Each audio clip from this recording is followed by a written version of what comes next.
Привет, друзья! Сегодня у нас рецепт из разряда максимально просто, максимально много, чтобы накормить всех и сразу.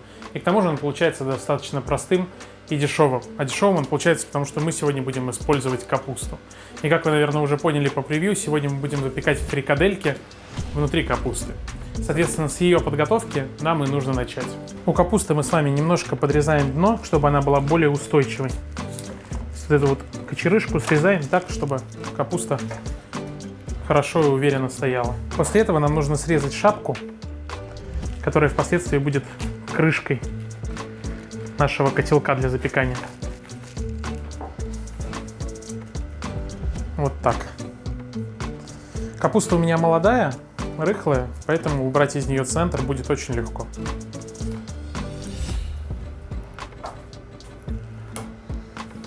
Берем обычный нож и начинаем потихоньку вырезать.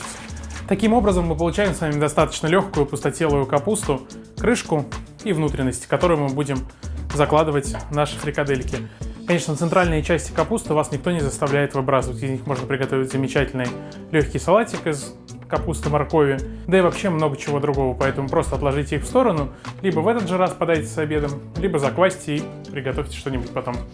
А нам нужно приготовить фрикадельки. Здесь тоже все будет максимально просто. Я беру готовый говяжий фарш, и мне нужно мелко порубить луковицу и добавить к нему. Нарезать буду мелким кубиком. Конечно, лук можно предварительно пожарить, прежде чем добавлять в фарш. Так вкус будет еще более насыщенным. Но можно и не заморачиваться.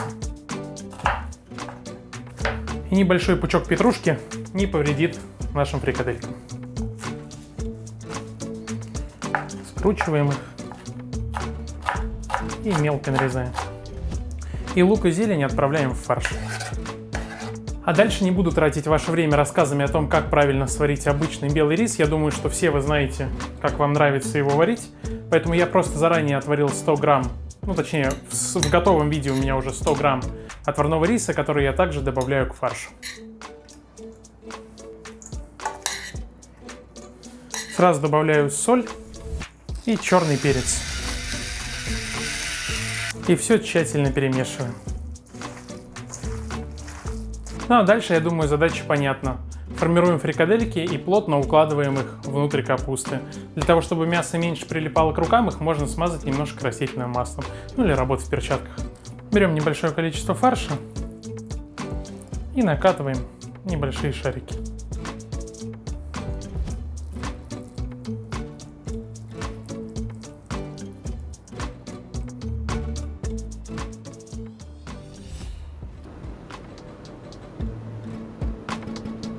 Наша мясная бомбочка практически готова, фрикадельки уже находятся внутри капусты. И для того, чтобы все это вкусно запекалось, пропекалось и пропаривалось ароматами и вкусами, нам нужно сделать хороший насыщенный соус.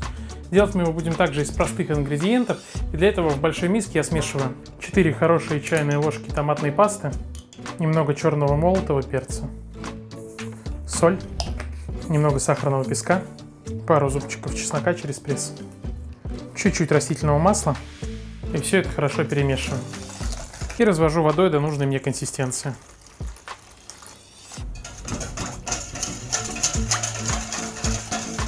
И аккуратно заливаю его в капусту. Все готово. Все, что нам остается, это закрыть нашу капусту нашей же крышкой, чтобы у нас никакие соки не выходили.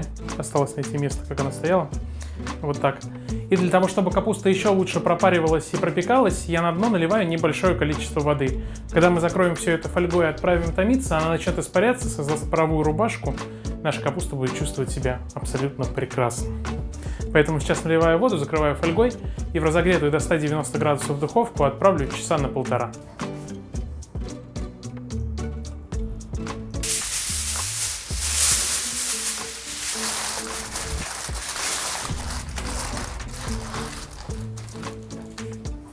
Ну что, друзья, прошло 1,5 часа, и наша капуста порядком протомилась. Давайте откроем фольгу и посмотрим, что же с ней там внутри. Аккуратно, очень горячо. Только посмотрите, как она растомилась. По-моему, просто красота. Пахнет невероятно вкусно. И только представьте, как вы удивите своих гостей, если поставите такое блюдо на стол и при них откроете шапку. Пар, аромат, сочные фрикадельки. Все это достойно удивления ваших гостей. Ну а я буду благодарен вам, друзья, если вы поставите этому видео лайк, напишите комментарий и поделитесь этим рецептом в ваших социальных сетях с вашими друзьями. Вы очень помогаете нашему каналу в развитии такими репостами. Ну а теперь самое главное, давайте разломим одну фрикадельку и посмотрим, какая она внутри. Чтобы ни у кого не было сомнений, давайте какой-нибудь из центра достанем.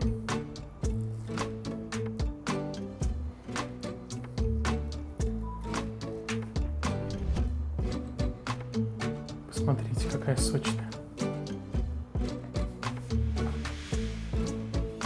Пахнет просто обалденно.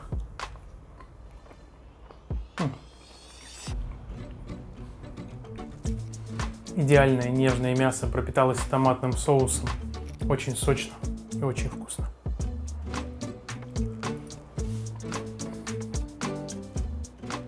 Пушку, друзья, обязательно готовьте. До скорых встреч.